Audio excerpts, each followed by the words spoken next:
नमस्कार। आज हम देवी पार्वती की दिव्य तपस्या की एक बहुत ही अद्भुत कहानी में गहरे उतरने वाले हैं। देखिए, ये कहानी सिर्फ एक कथा नहीं है, बल्कि इस गहरे सिद्धांत का एक जीता जागता सबूत है कि अगर सच्चा प्यार, अटूट धैर्य और भक्ति हो तो कोई भी लक्ष्य हासिल किया जा सकता है। तो चलिए शुरू करते हैं ये प्रेरणादायक यात्रा। कहानी की शुरुआत होती है इसकी मुख्य पात्र यानी पार्वती और उनकी उस एक गहरी इच्छा से जिसने सच में सब कुछ बदल कर रख दिया। तो ये थी पार्वती, राजा हिमालय और रानी मैना की बेटी। पर उनकी पहचान सिर्फ इतनी सी नहीं थी।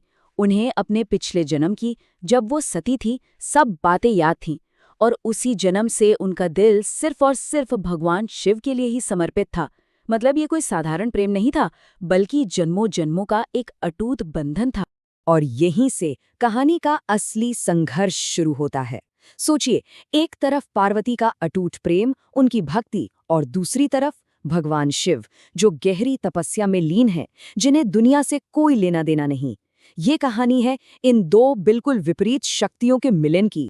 तो सवाल ये है कि पार्वती ने इस लगभग नामुमकिन लगने वाले लक्ष्य को पाने के लिए आखिर किया क्या? उन्होंने जो रास्ता चुना वो था त्याग और परम बलिदान का रास्ता। उन्होंने सबसे कठोर, सबसे मुश्किल तपस्या का रास्ता अपनाया। शुरुआत में उन्होंने स्वादिष्ट फल फूल सब कुछ त्याग दिया। फिर जब लगा ये काफी नहीं है तो वो सिर्फ पेड़ों के पत्तों पर जीने लगी। और आखिर में उन्होंने परम त्याग किया, निर्जल तप, मतलब बिना पानी के उपवास। उनकी तपस्या हर गुजरते दिन के साथ और भी ज्यादा कठिन होती जा रही थी। और हाँ, ये कोई कुछ दिनों या महीनों की बात नहीं थी। सालों तक उन्होंने सेवा, संयम और तपस्या के इस अग्निपथ पर चलकर अपने संकल्प को मजबूत किया, उसे सिद्ध किया।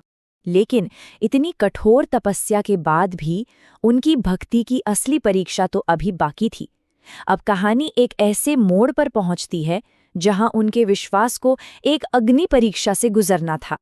और ये परीक्षा लेने कौन आया? खुद भगवान शिव। लेकिन उन्होंने एक खास रूप धारण किया, वैरागी का। वैरागी मतलब एक ऐसा साधु जिसे दुनिया की किसी भी चीज से कोई मोह माया ना हो। यही उनका तरीका था पार्वती की आस्था को परखने का। तो हुआ ये कि वैरागी के भेष में शिव जी पार्वती के पास पहुंचे। और सोचिए उन्होंने क्या किया। उन्होंने पार्वती की आस्था को जड़ से हिलाने के लिए अपनी ही बुराई करनी शुरू कर दी। वो बस ये देखना चाहते थे कि पार्वती का प्रेम सिर्फ ऊपरी है या उनकी भक्ति हर तरह की आलोचना से भी ऊपर है। तो अब सवाल ये था, क्या इन सब बातों को सुनकर पार्वती का विश्वास डगमगा जाएगा? लेकिन पार्वती का जवाब बिल्कुल अडिग और एकदम साफ था। एक ऐसा जवाब जिसने उनकी अटूट श्रद्धा को साबित कर दिया। उन्होंने कहा, मैं शिव के अलावा किसी और को अपने पति के रूप में स्वीकार नहीं करूंगी। और बस इसी अटूट विश्वास के साथ कहानी अपने सबसे खूबसूरत मोड़ पर आ पहुंचती है। ये मोड़ है प्रेम की विजय का, उस दिव्य मिलन का जिसके लिए ये सारी तपस्या की गई थी। पार्वती की ये अटूट श्रद्धा, ये निस्वार्थ प्रेम और ये कठोर तपस्या देखकर भगवान शिव का दिल पिघल गया। उन्होंने तुरंत अपना वैरागी का भेष छोड़ा और अपने असली भव्य रूप में प्रकट हो गए। परीक्षा खत्म हो चुकी थी और प्रेम जीत गया था। उन्होंने पार्वती को अपनी अर्धांगिनी के रूप में स्वीकार कर लिया। तो ये जो दिव्य मिलन हुआ, इसकी कहानी 3 खूबसूरत हिस्सों में पूरी होती है।